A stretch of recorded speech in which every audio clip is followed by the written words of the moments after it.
Alright guys, it's Wednesday, it's Survival Day 6, and things are getting a little rough. The food situation has, that's been okay. I've been able to manage a very modest, let's not even call it modest, Haitians or people in Uganda being fed by UNICEF are eating more food right now than I am. But the water situation is priority right now. So I've gone out around the camp and tried to scavenge what I could, trash wise, to make makeshift water filter. Now I gotta hike out to another spot about a half mile away from here where I came across an illegal campsite that somebody had used, probably a couple of months ago, and they had a campfire and they'd left some charcoal. I gotta hike down and collect that up and use that as my filter, or probably one of my filters to filter this water. And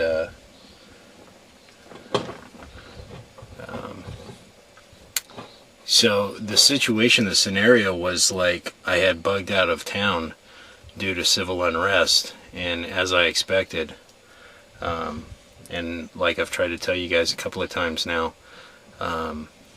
if you expect to be the only one to head out to your bug out location, you're gonna be surprised. But so far, the people that have come and gone have been really friendly. But there's two guys that are staying up here right now that are planning on being here the entire time I'm here now. And one of the things that I was really kind of bummed about was that I had no fresh fruit with me. And I know by like the third or fourth day I was like, God, I would give anything for an orange. And this guy who happened to be campsite down from me was like, God, I'd give anything for a cup of coffee. And I was like, well, you happen to have an orange? And he's like, no, I got a whole case of them. So I got 6 oranges for a cup of coffee. So you see examples of the barter system already at play, and this is the way it'll be in your bug out situation when you end up in an environment with people you don't know. Either there'll be people that you can trust, or there'll be people that you can't. And I gotta go get to work. I took the solar shower up the creek to that little waterfall that I showed you guys, maybe in a photograph, and I filled it with what looks to be close to 5 gallons of water. I'm going to try to run that. It's sitting in the sun, so it's getting heated. Hopefully that'll kill off some of the bacteria, whatever's in the water, and then I'll run it through a charcoal filter, and hopefully that will kill off everything else, or clean everything else out of the water, because I really don't want to get the squirts and get dehydrated. So Survival Day 6, and I'm loving my Duluth Trading Company Henley today. Very lightweight. I don't know if you heard that, but that was my stomach. It's not real happy with me. So I feel like I've lost 10 pounds already in the past 6 to 5 days. So, and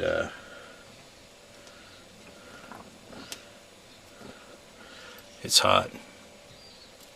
It's freaking hot. So I got to get to this. So as soon as I start building this this filter, I'll get you guys some more footage. And I'm not gonna lie to you, the weather is taking its toll on me physically. I don't even want to get out in the sun right now, and I know my face is, it looks bad most of the time, but I know it's getting burned and it's looking even worse. So let me get to it and I'll get you guys some more footage. Alright guys, might be a bumpy ride for you right now, because you're hanging on the end of my walking stick. So I'm gonna stop here for a minute, talk to you guys real quick, cover up. Yeah, admit it, I make this Shimog look good. Anyways, gear I'm carrying on me right now. I'm just making a short hike. Camp is back that way. So primary, whistle, signal mirror. It's coated in shrink tubing to protect the edges because it's kind of sharp, but it's made out of metal. It does have a pinpointing hole on it, or in it, and so canteen with water, and I just tied it off with some paracord. So I'm headed down the road to find some charcoal, and I'm going to carry it back to camp in my aluminum pot.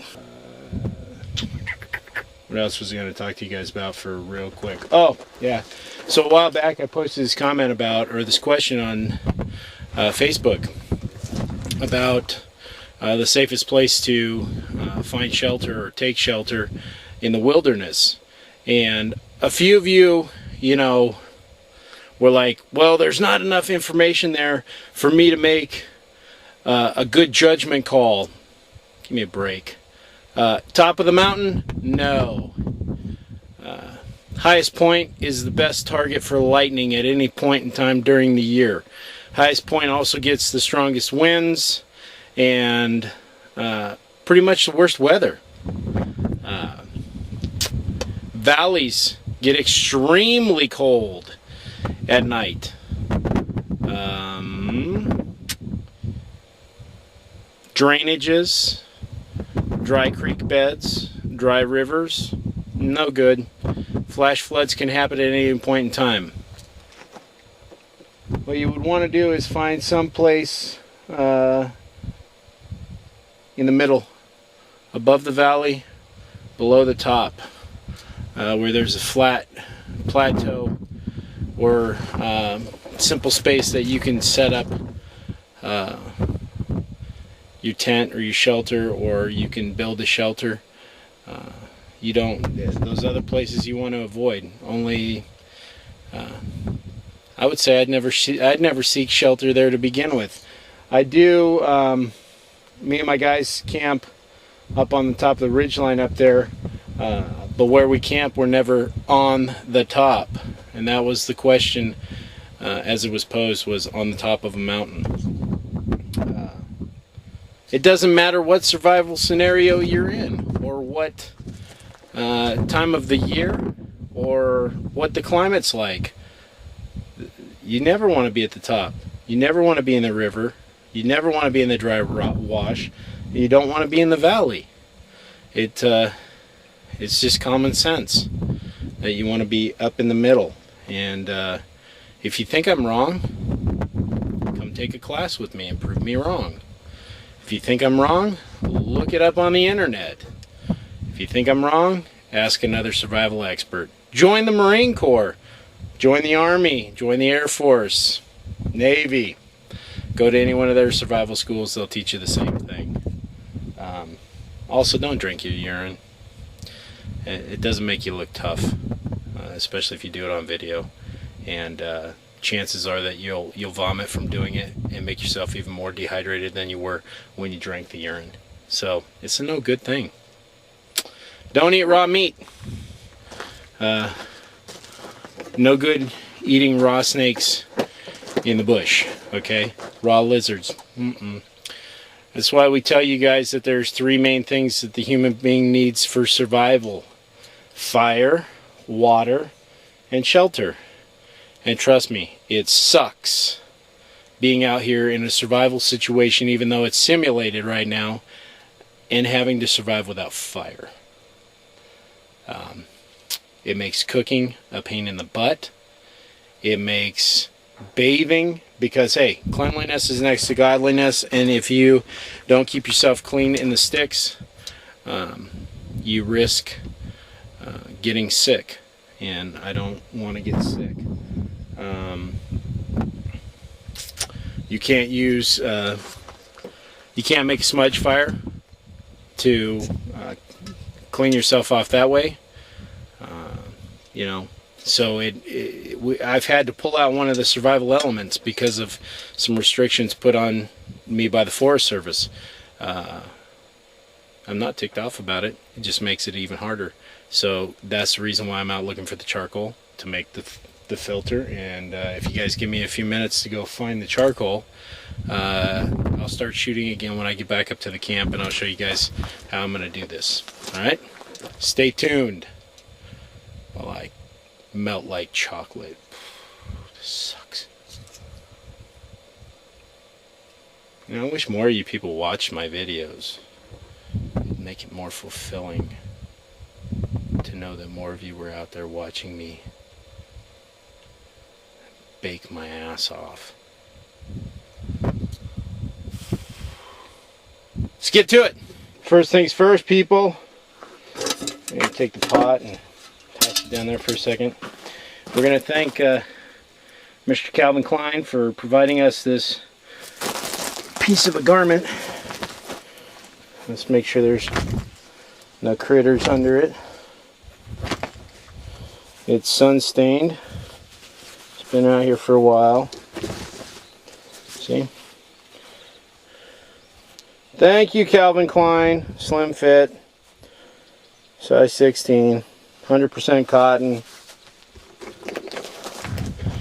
Filter between the charcoal and the clean water. Should work. Let's go get the charcoal. Guys, here we are. This is the little pile of charcoal that I was checking out the other day, so I'm going to dig through there. I'm going to leave the lizard. Maybe you can't see the lizard. Let me see if I can zoom in on him. I'm going to leave the little lizard alone. Let him do his thing. And I'm going to take all this charcoal, and I'm going to use this piece of cotton from this Calvin Klein shirt.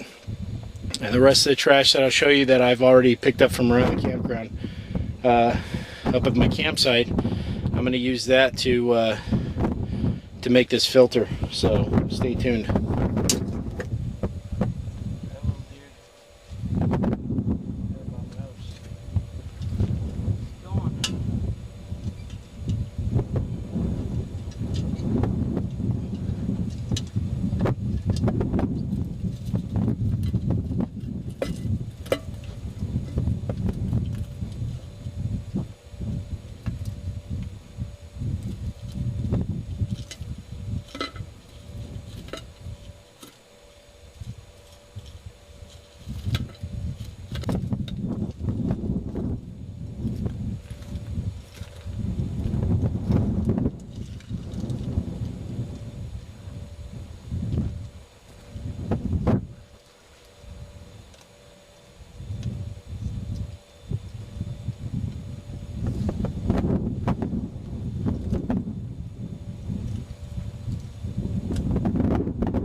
Walk up over here and see what's on the other side of this little bluff before I head back to camp. I got my pot full of charcoal, got my cotton cloth from Calvin Klein, and even though it's hot, I mean hot, I haven't burned through my canteen of water yet, so I'm gonna trek on a little bit further and then get back up to camp. And the longer I'm away from camp, the longer that the water that's in the bag has time to heat up in the sun. So can't boil it. Got no fire. What fire I do have is very limited, and you know, it's one of those give and take things that you'll learn about in survival situations. Number one, you're not supposed to eat if you don't have any water, you know, because eating causes you to dehydrate faster if you don't have any water to go along with it. Yeah, that's totally true. At the same time, I have a small supply of water, so I need to conserve my fuel for cooking, and then utilize the environment for survival. I need to utilize what is at my disposal, and that's the sun. I need to use the sun to heat that water and to hopefully kill off the majority of what's going on in there, and then filter it through the charcoal and hopefully get the rest of it out. And then I might even actually run it through a secondary filter of Aquamira Frontier Pro, which I have with me. But however I'm going to do it, I'm going to make drinkable water that's not going to give me Giardia cryptosporidium, and we're going to make it happen. So let's get to it. You know, it's just flat out beautiful country out here too.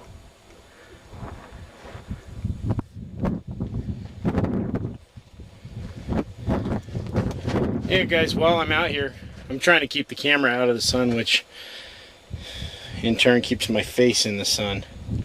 While I'm out here, I'd like to give a huge shout out to our sponsors who've gone above and beyond to help us out with some things.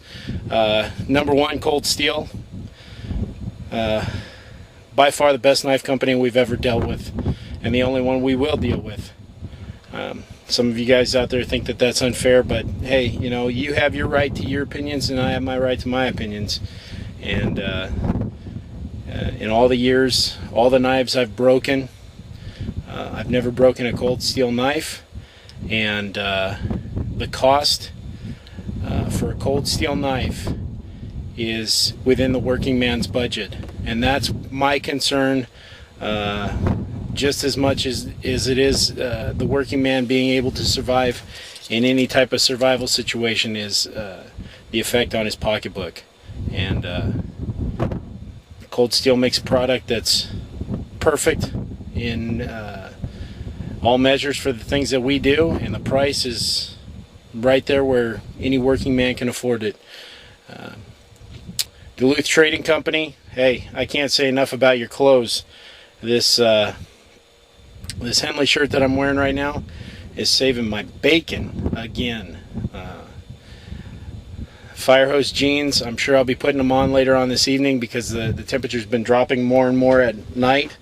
And I only brought Duluth pants and Duluth shorts to basically field test the poop out of them. That didn't sound good. I'm going to make sure the ballroom jeans have all the ballroom I need. And in big shout out to Greg and the guys down at Dexter's Camera in Ventura, and to Harbor Freight Tools. Without those two, you wouldn't be seeing this video. Harbor Freight is where we get our solar panels from. Solar panels charge the video camera, which is we got from Dexter's Camera. And no, it's not huge in comparison to what some of these survival guys got going on, but it's enough to get the job done. And that's all we really want to strive for, is getting you guys the information. The guys at Ojai Valley Surplus, Rich up there, Richard's a good friend, great guy. I've sent a couple of people off the mountain this weekend down to his store to get gear, and they were thoroughly impressed with the stuff that they got and the prices that they paid. John, Josh, and Mike down at Battlefield Adventures in Ventura, great group of guys there. You can't You can't ask for, between those two stores, Ojai and Battlefield, you can't ask for two better places to go. And then if you're in Simi Valley, one that's just as good with top-notch guy is Dan Surplus in Simi Valley. If you're out in that area, go see that guy and support his business. Always support the little man first and foremost. And you know, all these other companies that have helped us out by supplying gear that we field tested. Hey, a big thanks to all of you guys. Total Resources International, Augustin Farms. If I've missed one of you guys, I'm sorry, but it's hot out here and I can't, you know, keep track of everything all the time. So I got to get back to the campsite and get this water filter set up. I was looking for another 2-liter bottle, but I'm not going to find one out here. So I'm going to have to make do with the stuff that I found up there at the campsite. So let's get to it, all right? But at the same time, big thank you to all of our friends and all of our fans. Hey, especially to you guys like Stacy. Stacy, I'm not even going to try to pronounce your last name because it just escapes me right now. You know who you are. You're like the #1 fan on Facebook. You do so much with your kids, and you've bought the survival edges from us, and you're constantly posting stuff on the NSS page on Facebook. You know, it's really good to see a parent get that involved in teaching their kids not only about survival but homesteading and you know, all the things that you do. Hey, big shout out and big props to you. We need more parents like you and your husband out there in the world to bring up the kids in a better way. So until the next time, let's roll on to the... Alright guys, here's the things that I scavenged that I'm going to use. I got charcoal in my pot. I got that cotton from the Calvin Klein shirt. I got a standard size water bottle. I got a Jose Cuervo margarita mix bottle and the cap, and I made a tripod for the water bag, and I'm going to add the Aquamira Frontier Pro to the bottom of this. I'm not going to try to tape the whole process of me putting it together, but I'll put it together and I'll show you how it works when I get done. All right, and I'll explain it to you in depth when I get it all put together. So hang on a few seconds, I'll be right back to you. All right guys, here's the setup. The way I did it, I got the solar shower on 3 willows. It's like a willow branch teepee. And then here's the charcoal that I found on the side of the road at an illegal campfire site in the margarita mix bottle, feeding into a regular 16 ounce water bottle that's got my... hang on a second, I want to make sure I get this in the shot for you. So we got the 16 ounce bottle that's, you know, the margarita bottle's feeding into the 16 ounce bottle, which in turn is going through the Aquamira filter, okay, and coming out cleaned in the coffee pot. So yeah, we're gonna see how clean this water turns out to be, and hope there's no side effects.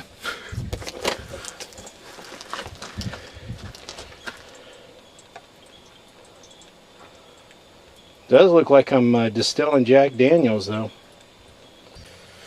Okay guys, so I re-engineered the water filter system. The charcoal is down here, the piece of cloth, cotton cloth is down here, and the charcoal was rising up because it's lighter than water, so it was floating up to the surface. So I had to put a layer of rock up here in the top. I lowered the bag, dropped the filter directly into my water container because it's almost empty, and just started feeding the water directly into, from the filter into the secondary filter into my storage container. I got a bunch of this water filtered through, and then I had to swap out containers because it was filling the aluminum coffee tin that I had the water going into. And so when I went to transfer it into another container, I noticed that the water bubbled up a lot, like somebody's been taking a bath in the creek.